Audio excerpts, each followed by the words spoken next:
Hello दोस्तों, स्वागत है आपका मेरे YouTube चैनल दक्ष कंपटीशन क्लासेस में। मैं आपका जीतू सर आपका हार्दिक स्वागत और अभिनंदन करता हूं। और आज की हमारी नई वीडियो होने वाली है इकोनॉमिक्स का एक छोटा सा टॉपिक है जो आपके सिलेबस में है, जिसका नाम है जीएसटी। जीएसटी मीन्स आप समझ रहे हो, जीएसटी मीन्स का मतलब होता है goods and service tax. Goods and service tax इस चैप्टर से पिछले दोनों जो पेट हुए हैं उसमें एक एक प्रश्न जरूर आया है और इस बार भी पूरी संभावना है कि इस चैप्टर से आपका एक प्रश्न देखने को अवश्य मिलेगा। तो उस चैप्टर पे करने के लिए और उस चैप्टर पे क्वेश्चन का पकड़ बनाने के लिए आज इस चैप्टर को करते हैं और शुरुआत करते हैं इस चैप्टर की। ठीक है बच्चों, देखो टॉपिक का नाम है जीएसटी। सबसे पहला क्वेश्चन यही आता है कि जीएसटी की फुल फॉर्म क्या होती है। सबसे ज्यादा बच्चे इसी में गलती कर देते हैं कि जीएसटी की फुल फॉर्म क्या होती है। तो जीएसटी की फुल फॉर्म में यहां लिख देता हूं आपके लिए साफ साफ। आप लगाएंगे गुड्स एंड सर्विस टैक्स। समझ गए बच्चों, क्या फुल फॉर्म लगानी है? Goods and service tax. ये आपकी जीएसटी की फुल फॉर्म होती है। जीएसटी से पहले एक वैट भी आया करता था और वैट जो लागू हुआ था वो 2005 में हुआ था। अब ये वैट हमारा जीएसटी में ही शामिल हो गया है। लेकिन वैट से अभी भी एक क्वेश्चन बड़ा कॉमन चलता है कि वैट कब लागू हुआ था। आप क्या कहेंगे? 2005 में वैट लागू हुआ था। और अगर वैट की वैल्यू फुल फॉर्म पूछे तो आप लगा सकते हो वैल्यू एडेड टैक्स। दिख रहा है बच्चों सभी लोगों को? ठीक, वैल्यू एडेड टैक्स। तो यहां से हमारा जो क्वेश्चन तैयार हुआ, जीएसटी की फुल फॉर्म आपको याद करनी है बच्चों, वैट की फुल फॉर्म भी याद करनी है आपको।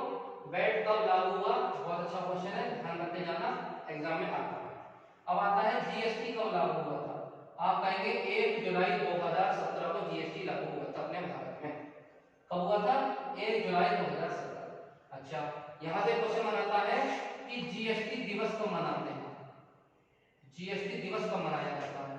आप कहेंगे 1 जुलाई को जीएसटी दिवस मनाया जाता है। ठीक है, एक क्वेश्चन आता है जीएसटी का आदर्श वाक्य क्या है, इसको मोटो कहते हैं। एक अपना आदर्श वाक्य होता है चीज का, तो इसका आदर्श वाक्य है वन नेशन वन टैक्स। एक राष्ट्र एक कर, एक राष्ट्र एक कर। ठीक है, जीएसटी का बीए का मतलब है ब्रांड एम्बेसडर। बीए का मतलब क्या है? Brand ambassador. और यहाँ का लिखा हुआ है अमिताभ। तो जीएसटी के ब्रांड एम्बेसडर पूछे जा सकते हैं आपसे, आप कहेंगे अमिताभ बच्चन जीएसटी के ब्रांड एम्बेसडर। ठीक है बच्चों। दूसरा, सबसे पहले विश्व में जीएसटी किस देश ने लागू की थी? आप क्या आंसर लगाएंगे? जीएसटी को लागू करने वाला विश्व में जो पहला देश था उसका नाम था फ्रांस। कब लागू किया था? 1954 में जीएसटी को लागू करने का काम किया था फ्रांस ने।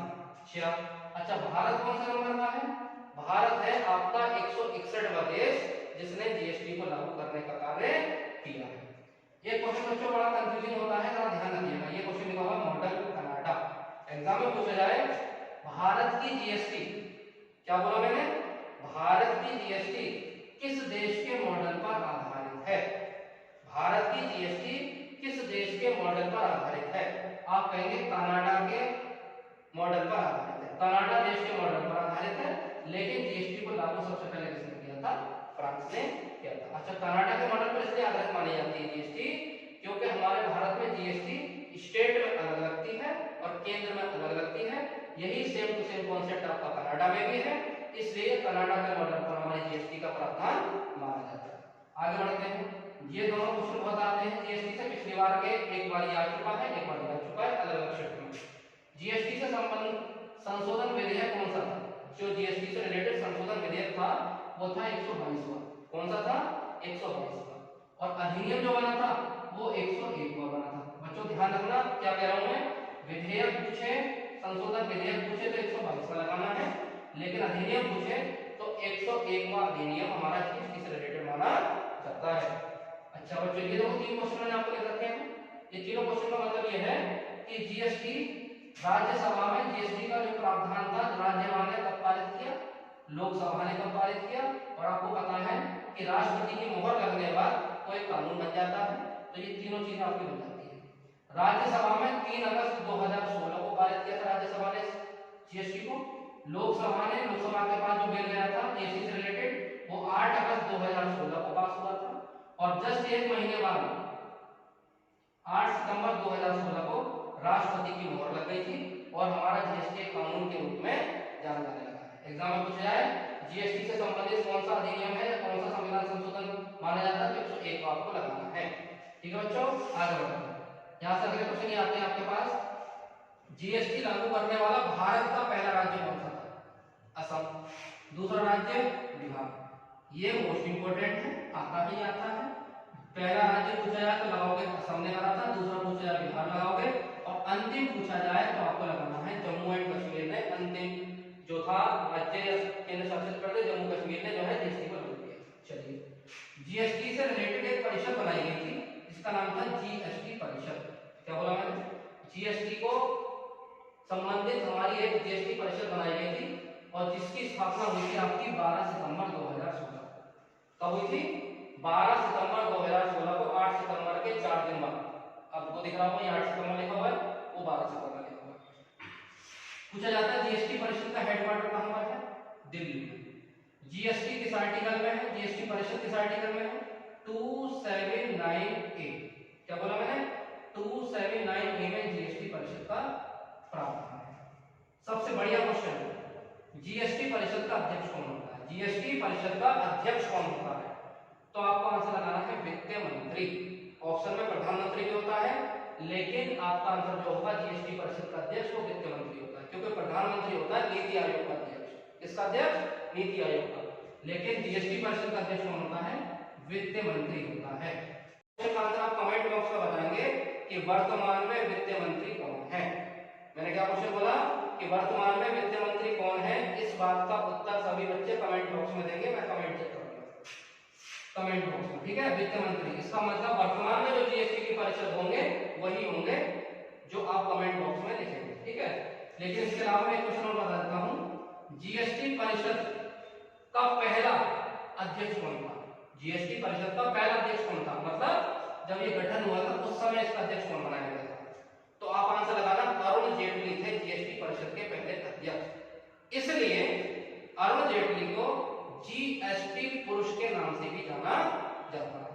समझ गए बच्चों? देखो बहुत सारे क्वेश्चन मैं आपको ओरली बोलूंगा, उन क्वेश्चनों को आपको सुनना है और वीडियो को पॉज करके अपनी कॉपी में नोट डाउन जरूर करना है, तभी चीजें याद रहेंगी, वरना था भूल जाओगे। ठीक है, आगे बढ़ते हैं। जीएसटी कितने प्रकार की मानी जाती है? 3 प्रकार की मानी जाती है, CGST, SGST, IGST. Full form में बता देता हूं, जीएसटी की ऑलरेडी बता चुका हूं, सी की बताता हूं आपको। सी का मतलब होता है सेंट्रल, एस का मतलब होता है स्टेट, और आई का मतलब होता है इंटीग्रेटेड। क्या बोला? इंटीग्रेटेड। इंटीग्रेटेड का मतलब ये होता है भारत के अंदर एक राज्य में कोई चीज बन रही है और भारत के अंदर ही दूसरे राज्य में उसका एक्सपोर्ट हो रहा है, उस पर जो जीएसटी लगती है उसे हम आईजीएसटी के नाम से जानते हैं। ठीक है, और ये पूछा जाए किस आर्टिकल में, तो लगाना 269A में है, और सीजीएसटी पूछा जाए तो 246A में। ठीक है बच्चों, एक क्वेश्चन आता है जीएसटी से संबंधित कितने टैक्स स्लैब हैं? टैक्स स्लैब का मतलब कितने प्रतिशत हैं जीएसटी से रिलेटेड? तो आपको 5 लगाने हैं, 0%, 5%, 12%, 18% और 28%। एग्जाम में आता है कौन सा जीएसटी से संबंधित परिषद नहीं है, कौन सा जीएसटी से संबंधित परसेंटेज नहीं है, तो इसके अलावा जो होगा वो आपका आंसर आता है। ठीक है, जीएसटी से संबंधित जीएसटी का जो गठन हुआ था, जीएसटी किस समिति की सिफारिश पर आई थी? आप कहेंगे विजय केलकर समिति। कौन सी समिति? विजय केलकर समिति। और इस समिति का जो अध्यक्ष था वो था असीम दास गुप्ता। कौन था? असीम दास गुप्ता। ठीक है बच्चों, यहाँ तक सभी चीजें समझ में आ गई होगी। हर एक प्रश्न को आप याद कर लेना, अगर जीएसटी से क्वेश्चन आएगा तो मेरी इसी वीडियो में से होगा, आपको लेके ले सकता हूँ, बाद में जब पेपर आएगा तो मैच कर लेंगे। ठीक है, एक क्वेश्चन आता है जीएसटी चोरी करने पर कितने वर्ष का कारावास का प्रावधान है? आप कहेंगे 5 वर्ष। अगर आप जीएसटी चोरी करेंगे तो 5 वर्ष के लिए जेल में चक्की पीसेंगे।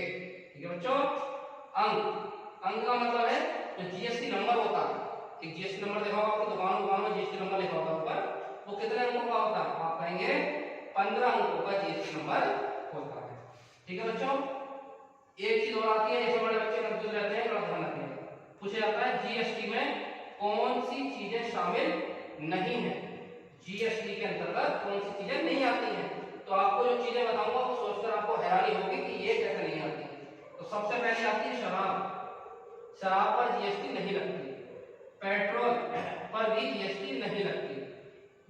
कुकिंग गैस पर भी जीएसटी नहीं लगती, बिजली पर भी जीएसटी नहीं लगती, रियल एस्टेट पर भी जीएसटी नहीं लगती। तो आप कहोगे सर इसमें क्या लगता है, आप कहोगे इस पर लगता है उत्पाद कर, कंज्यूमर टैक्स, ठीक है, लेकिन जीएसटी नहीं लगती। चलिए और सुनते हैं। आपने सुना होगा सूची कितने प्रकार की होती है, 3, संघ सूची, राज्य सूची और समवर्ती सूची।